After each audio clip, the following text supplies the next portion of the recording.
Hi guys, in this episode of Shri series, we're going to be practicing more questions on Pythagoras Theorem.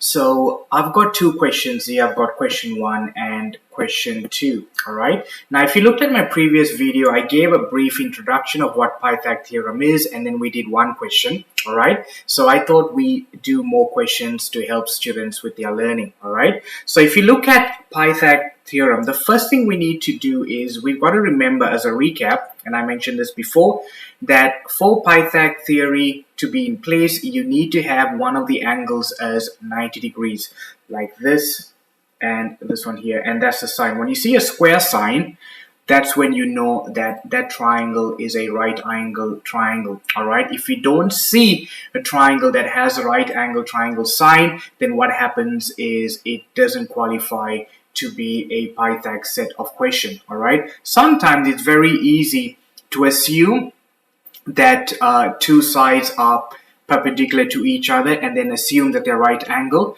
But please remember, you need to see that square sign in both that and that. All right. So if you remember from the previous video, the formula for Pythagoras theory is that you need to find the longest side, which is your hypotenuse. That is your longest side. All right.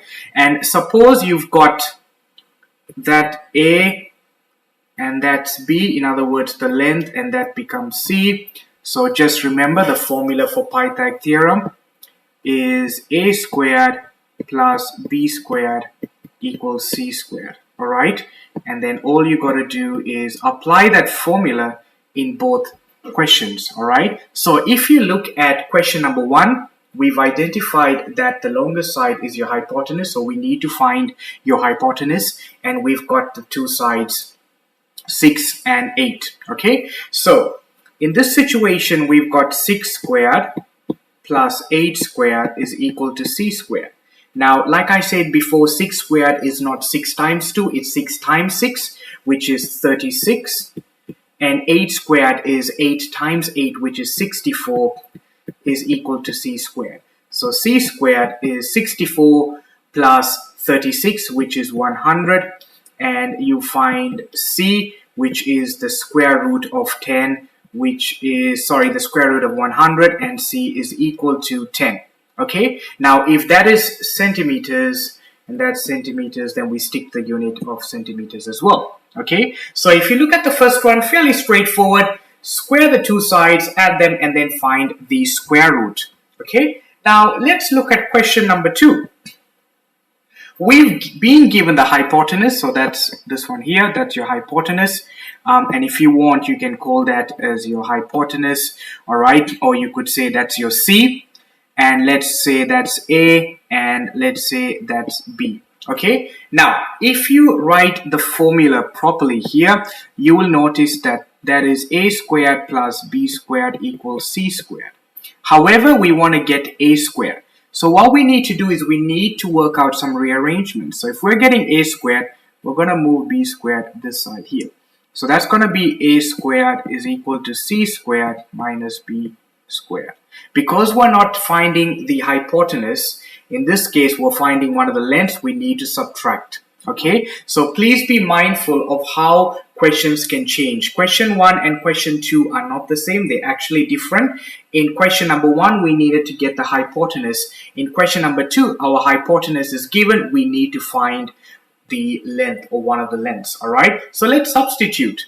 Okay, let's call that A squared. And what is C squared? 13 squared minus 12 squared. All right, and therefore A squared is 169 minus 144, and A squared is equal to 25, and A is equal to the square root of 25, which is 5. Okay, and if the units are centimeters, we put that as centimeters. All right, so that's how you solve questions using Pythagoras theorem. All right, the difference between question 1 and question 2, like I said before, in question 1, you needed to solve your hypotenuse, so you just use this formula straight away.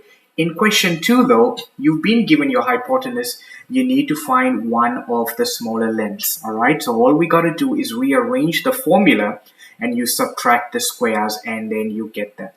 One of the points I need to make is that when you get your answer, a lot of students get this bit right. They get this bit, they get this bit. However, they forget to find the square root, all right? Always remember your final answer, you need to find the square root because they're not asking for a squared or b squared or c squared. We're asking for a, b, and c. So going back to your basic understanding, when something's squared and you want to get back to the original, you need to find the square root, which in this case is 5, and in this case it's 10. All right. Thanks for listening, guys. Bye now.